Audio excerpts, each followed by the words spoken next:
Don de mobilier aux 10 centres de composition de l'examen du certificat d'études primaires, de matériel de travail aux agents collecteurs et des chicanes au commissariat de la commune d'Ifani. Une initiative de la mairie d'Ifani qui a réuni ce mercredi 13 décembre 2023 les acteurs impliqués et qui vise l'amélioration des performances de la commune dans le domaine de l'éducation et du taux de mobilisation de ressources pour faire face aux besoins communautaires. Ces initiatives, c'est pour régler des problèmes qui se sont posés à nous, à savoir le manque de matériel pour les agents collecteurs qui s'occupent de la mobilisation des ressources locales. Et le manque de mobilier dans presque toutes les écoles de la commune. Et nous nous sommes dit, avec les moyens que nous disposons, nous ne pouvons pas couvrir les besoins de toute la commune. Mais on va passer par des priorités. Parce que depuis quelques années, à la veille des examens du CEP, les directeurs, les chefs centres et les autorités locales même sont en difficulté pour mobiliser les ressources afin de mettre tous les enfants dans de bonnes situations pour composer. Donc on s'est dit, et au lieu d'aller passer dans toutes les écoles individuellement, on va identifier les 10 centres de composition du CEP au niveau de la commune. Et on va leur fournir quelques mobiliers. C'est pourquoi nous avons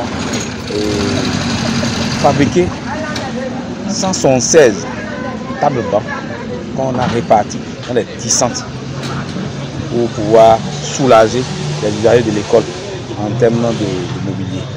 Nos agents collecteurs sont mal équipés, sont mal habillés et ça pose un problème pour la mobilisation des ressources parce que personne n'a à les identifier. On croit que c'est un vilain individu qui s'est mis sur la route pour pouvoir prendre de l'argent. Donc il était question de pouvoir les identifier. Et on a dit, on va faire le pas avec ceci, en attendant de trouver des uniformes, en bonne uniforme pour eux, pour qu'on puisse les identifier des braqueurs, qu'on puisse les identifier des vilains individus ou des citoyens ordinaires. C'est eux qui s'occupent de la mobilisation des ressources. Et même là, ça pose un problème même pour les forces de sécurité. Parce que nous avons toujours sollicité les forces de sécurité pour les appuyer. Mais puisqu'ils ont des difficultés pour les identifier, ça pose un problème. C'est pourquoi on s'est dit, il faut les habiller, il faut leur trouver des équipements, des sifflets, des torches, des bottes, pour qu'ils puissent faire le travail. Parce que c'est des gens qui restent tard la nuit dans les villages, dans les frontières, dans les ruelles de la commune pour pouvoir mobiliser les ressources locales. Pour ce geste, l'autorité communale lance un appel à l'endroit des bénéficiaires. C'est de faire un effort pour faire un bon usage de ce matériel. Parce que ce matériel a été réalisé par les fonds publics. Et que les fonds publics, c'est les fonds qui appartiennent à tout le monde. Donc si tu utilises ça bien, c'est clair que c'est pour encourager, pour que les années à venir puissent encore faire plus pour satisfaire les problèmes. Ce don fait au centre de composition pour pallier désormais aux difficultés d'accueil des candidats au CEP réjouit les différents acteurs. Je suis très ému par rapport à ce geste de la part du conseil communal d'Ifani. C'est un geste longtemps attendu qui vient d'être réalisé. Je prends l'engagement au nom de tous les directeurs bénéficiaires, au nom des enfants bénéficiaires et au nom des parents bénéficiaires de faire une gestion, c'est-à-dire de faire un bon entretien à ces mobiliers reçus pour encourager le conseil communal à pérenniser cet acte. Au nom de tous les parents d'élèves, je suis très content.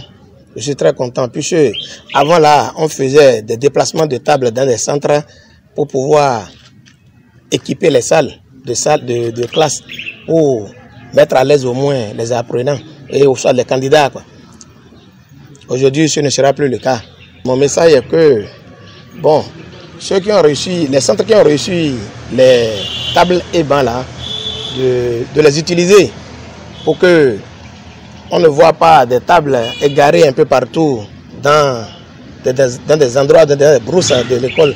Donc, qu'ils utilisent bien les tables et bancs. Nous sommes très contents parce que les enfants sont à 4 à 5 sur table de 2 places.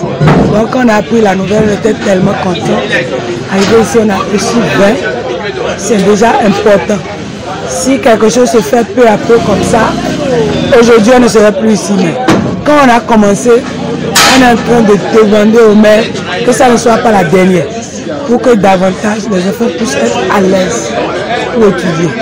On promet en faire de bon usage, très bon usage, et que les résultats aussi soient plus meilleurs qu'avant, car les conditions sont améliorées. Le centre de composition de mes élèves candidats ont bénéficié, et c'est une joie pour moi, parce que rester dans des conditions difficiles pour apprendre et rester encore dans des conditions difficiles pour composer, ce n'est pas chose facile. Donc s'ils sont dans de bonnes conditions, ils vont donner le meilleur d'eux et les résultats seront bons. Nous attendons de telles actions, ça fait très longtemps, vu les conditions très difficiles dans lesquelles enseignants et apprenants travaillent dans nos écoles respectives. Donc c'est vraiment une action à saluer et tout le conseil communal d'Ifani mérite vraiment d'être loué, notamment son premier chef, le maire de la commune d'Ifani. Ça fait bien longtemps que nous sommes en train de faire cette plaidoirie à l'endroit de la mairie où on demandait beaucoup de choses, parmi lesquelles les chicanes et autres. On ne va pas tout citer ici. Si aujourd'hui on nous appelle pour dire que on va mettre à notre disposition, à la disposition des commissariats des chicanes, ça ne fait que faire plaisir. Je profite pour remercier le maire, le conseil communal et tous ceux qui ont œuvré pour que cette réalité. Encore une fois, merci. Déterminé à mettre les acteurs de l'éducation et autres dans de bonnes conditions de travail, le maire Franck Okpa-Icha et son conseil entendent mettre tout en œuvre pour l'atteinte des objectifs de développement durable dans tous les secteurs vitaux de la commune.